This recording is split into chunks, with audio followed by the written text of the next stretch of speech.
Kining atong kinabuhi mura ni siya og nagsakay og sakayan or barko nya naglawig sa dagat, mura sa tag nagsakay og eroplano naglupad diha sa hangin. Ang barko o sakayan pwedeng malunod kung ang hangin or ang tubig kutawon sa hangin, magbagyo. Ang eroplano sad pwedeng mahog, labi na gyud madaot ang iyang madaot. Iyang makina di na mo andar. Wa gitay kapanggunitan kana diha sa hangin ba. Mag-imagine bitaw ko kana maglupad eroplano ba may sus kaniron og mukalit ni kayo ni ang pako ani na ang makina nako. Di kita kapanggunit arang-arang din ni aning pangpang kana maligid kas pangpang kay og naay mga kahoy-kahoy maka posible mang makapanggunit ka.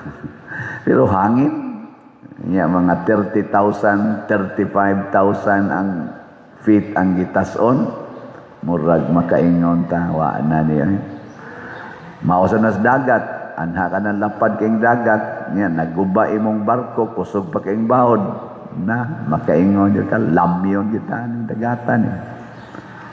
Mao sa na ang atong panaw din sa kalibutan, na ay panag-away, kagubot. Una diri sa atong unang pagbasa, nagkagubot ang nagsunod sa Ginoo, nag-away. Sa una pagiday na bisan pa sa panahong Kristo gyud ba nga bag-o pa siya ang nagsunod, nag-anam og kadaghan, nag-away. Di ba? Mao sa ni mahitabo dinhi sa ato Di ko na sa inyong mga kapilya way nag-away dia, labi na panahon na pista. Daghan. Kita din maligya man tag raffle ticket o kay nag-away. Wa pa kay man say namalit. Gamay pa maghalin. Pero kusog kay nang panag-away, grabe kay tanan. Basta naa simbahan o bisag unsang pundo ka, parehasad karon nagkadaghan ang ato mga politician sa away. Naagi nang away. Unya, kaning away, matud pang Kristo, kung ang usa ka pamnimalay o usa ka gingharian o usa ka nasod, mag-unay gay nag-away, malusno gina pasabot, dili makaabot sa iyang pangandoy, sa iyang purpose. Nganong nanimba man ta, nganong nagtukod magsimbahan si Kristo, unsa may tumong, aron ta maluwas, aron ta padung ta sa pagkaway sala. Unya kay nag-away man, perting sala. Gilingay mong tupad na wa jud ka kapanglibak karong si manaha. Ina ba? Na sige mo jud kag simba kada buntag, wa jud ka kapanglibak. Why? Otro sa libak kon gana. Samot na nang way simba-simba. Samot na. Unya, makaabot ka ta sa atong destinasyon nga mao ang langit. Patay. Muna, ang solusyon di ay aron ta makaabot gyud didto, kinahanglan musakay kuyog nato sa sakayan si Jesus, si Kristo. Siya ang manluluwas. Pasakya siya. Lain na sang lingi sa mong tupad na nagsakay na mo ni Kristo. Na nagsakay mo ron.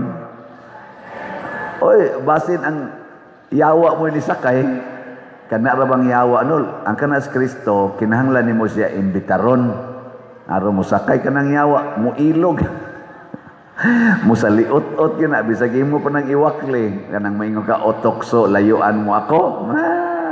Sa lami na nung kaintokso palamian nung nagmaayos yawa kay gusto gina siya musakay bisag di pa na imo imbitaron Murag og sa kumbira pa na, murag na siya gate crosser bay tawag ana. Oh.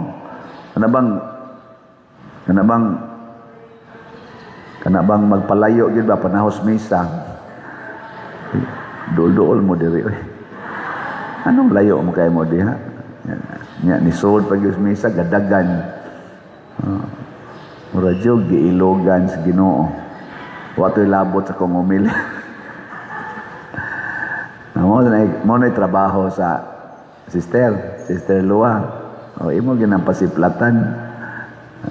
Total siguro naman ang imong pultahan diha na di na masudlan. Imo gina silang doldoolon kay naman gyud bag-ong manimba dinhi nga wa pa kay bawas ato bang pamaagi ba. Kanino makaraan hapit naman sa ni mga matay so kay bawo na kaini sa atong kuan dinhi pamaagi. Ang pangutana karon unsaon man nato para siguro kita nga si Kristo musakay sa atong sakayan. Unsaon man? Ang solusyon naarasad sa atong unang pagbasa ug sa ato sang ebanghelyo. Una, sa dihang nag-away na, nagpasabot na to nga unsa man nisakay na ang yawa. Og unsa may gibuhat sa mga leaders nga mao ang mga apostoles, ingon sila dili maayo nga kita mo'y magsigig atiman aning pagsigig apod-apod kaya ang ilang giawayan nato ang kanimang pagbahin-bahin sa mga pagkaon. In short, material benefits. Kanang kwarta ba? Mao maginay sagad awayan, di ba? Kanang magpista adto magina, wa man to nimo girimit nga para ay man tong imong ticket. Mga inana ba? Wa marimit, away dayon. Imo man tong gidispal ko. So, kanang yung kwarta, ang pag-apod-apod. Unsa may giawayan ron sa ato mga politicians? Kwarta yun. Unsa may giawayan sa managsilingan? Yuta, kural, kanal. Pero mo, gyapon, kwarta, gyapon na. Kwarta. Mao nang niingon ang mga apostoles, dili mahimo nga magsigi na lamig atiman aning pag-apod-apod unya dili ansa ato ning basahon na dili maayo nga palabihon namo ang pag-atiman sa mga butang nga may labot sa salapi kaysa pagwali sa pulong sa Dios.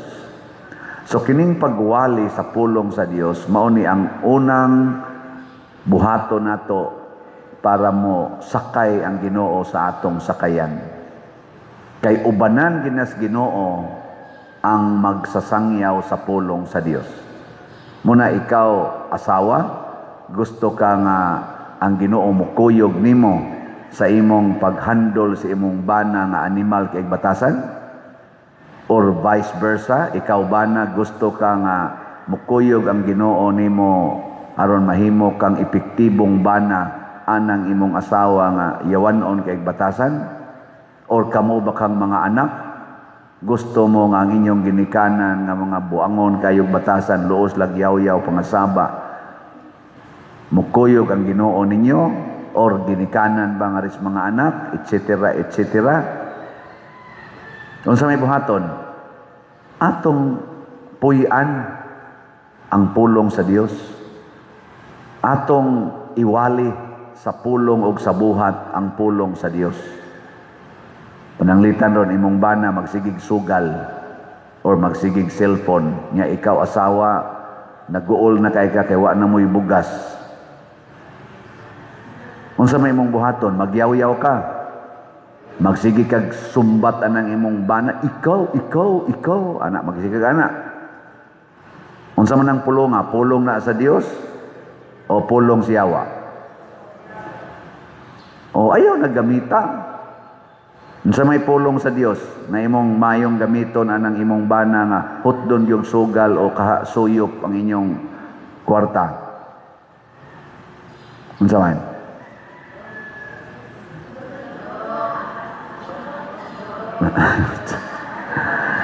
Dudong-dudong kap tamparoson. Tamparoson.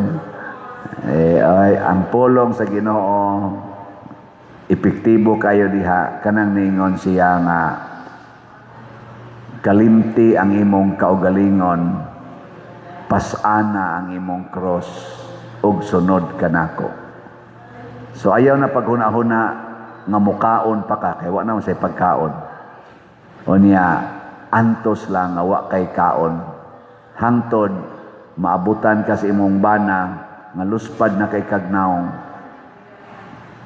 O niya, di nakakabangon, hastang imong mga anak din nakabangon, kay wa na'y kaon. Upat na kaadlaw, moingon ang bana, wa di mo maglungag day. Moingon ikaw, wa gi malungag dong kay upat na kaadlaw, wa gi tay bugas. Nga, wa man tay bugas. Wa man kay giintrigo, gasalig raman gid minimo. Mahinomdom ding bana nga pila ka tira sa suyop ang iyang or pila ka lungnik nga nabay lungnik anang kulapong. O ana, o kana bakang red horse tanduay. O mahinomdom dayon siya. O matauhan ba? Mangita siya paagi nga makatabang sa inyong kahimtang. O, mahimo na siyang responsable. Ngay kasunod anang adlaw, sunod niyang sweldo, moingon na siya, di ko ni gastuon, kay makuyapan na sa tong akong basawag, akong mga anak. Makahuna-huna na siya ba? O, pasabot ang imong pag-antos o ang imong pag huna-huna sa imong kaugalingon, maoy nakahatag niya og pagtulunan. Mao na gibuhat sa mga apostoles. Ang sunod, ang pag-ampo. Ningon sa diri sila nga dili pwede nga ang atong pag-ampo masakripisyo sa siging atiman anang kwarta. Di ba daghan kay ninyo nga dili na makaampo tungod sa kwarta?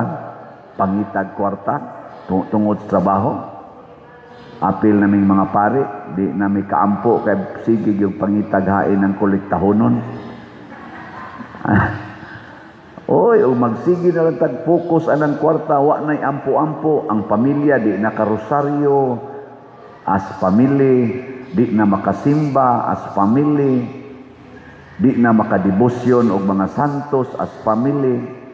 Di na gani mo kahimo ana wa na'y pag-ampo kanang inyong pamilya, di gina mo abot sa iyang destinasyon nga naa ang kalampusan o kabalaan sa kada membro sa inyong pamilya.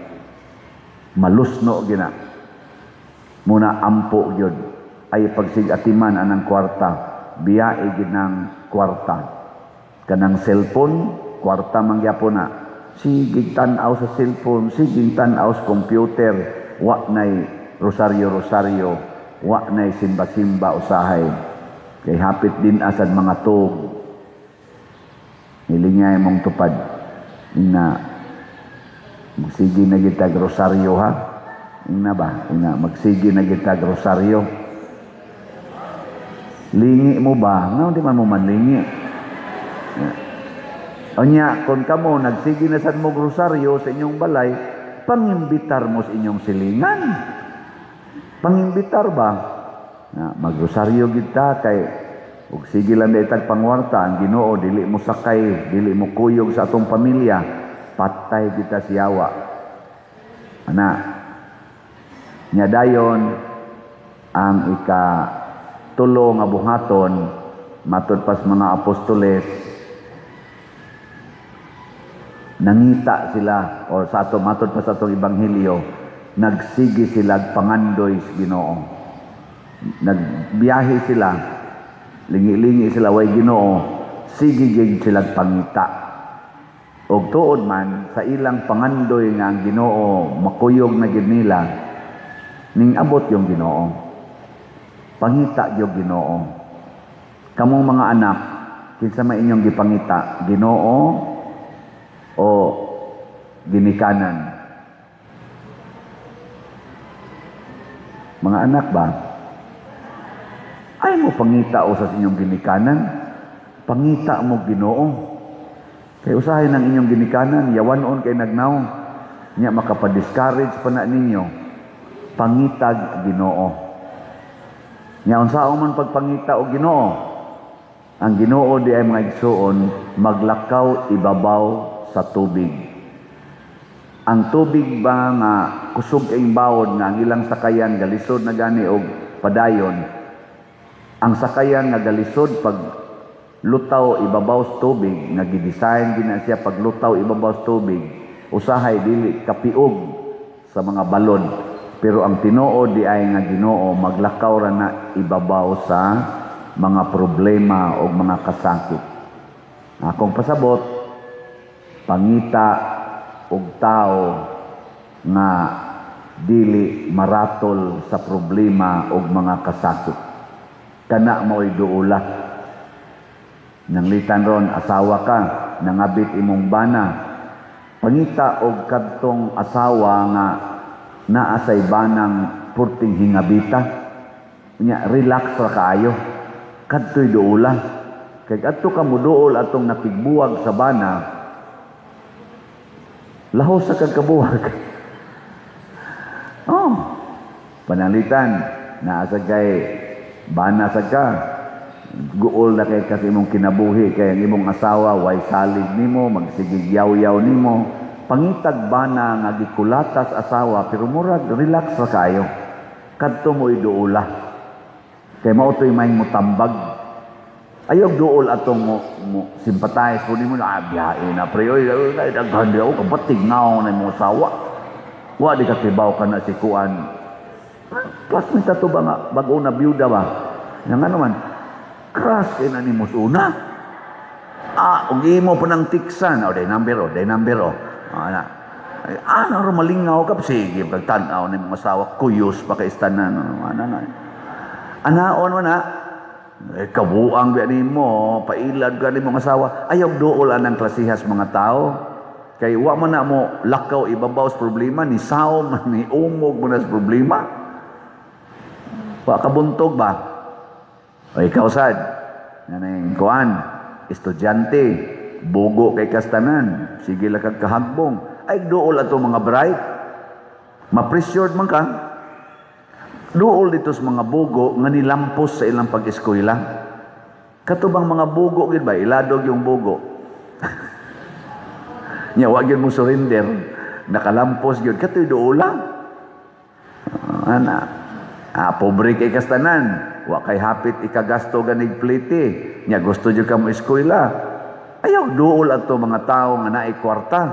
Nanglitan ron, estudyante ka babae, 16 anyos. Nya moduol ka atong tao nga negosyante aron ka mahimong scholar. Nya ikaw arang-arang kag naong. Na, patay ka na. May pag-ari ka mo duol pare. Ay kay kumpiyansa.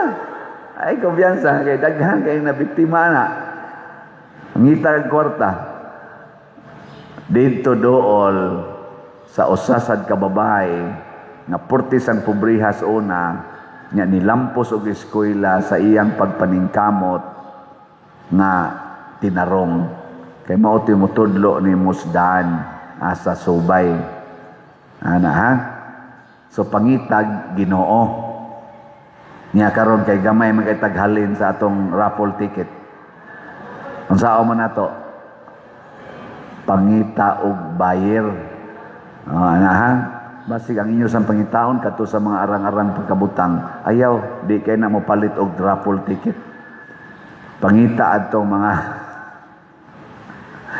secret mo na no ingnan Ginoo Lord asa man ko kakitag buyer sa ticket ani tag 200 naman tani among ticket o man ipalit ana mingon na Ginoo duola na skuan duola ay duol bang ka ana Lord nga imo man kung paduol nga habal-habal driver man na mo palit ka nagticket ka nga lisod gyud nagpamuga sa duola lang tanawa mingon din nga habal-habal driver sige kuha ko diag usa ka stabe kay ako day pabaligya sa akong pasahero o kadang ako mga kaila didto ana ano di wa siya mo palit pero iyang ipamaligya karimit pa siya nimo di ba? Usa pa ka stab, iyang palit. na kasi gisag dagan, pamaligya niya kada tao nga iya makitaan. Nyawa girimit. Oh, nya kaya man girimit, ikay accountable ato. Oh, di mo detong bayran. Na siya. Ay napagunauna ng kwarta, self-denial na lang. Mga igsoon, ang Dios di kita niya pasagdan mo na ayaw kabalaka, pero unaha gyud ang pagsangyaw sa pulong sa Dios ug ang pagampo kanunay aron makaalagad sa tinuoray nga dili musangko sa away.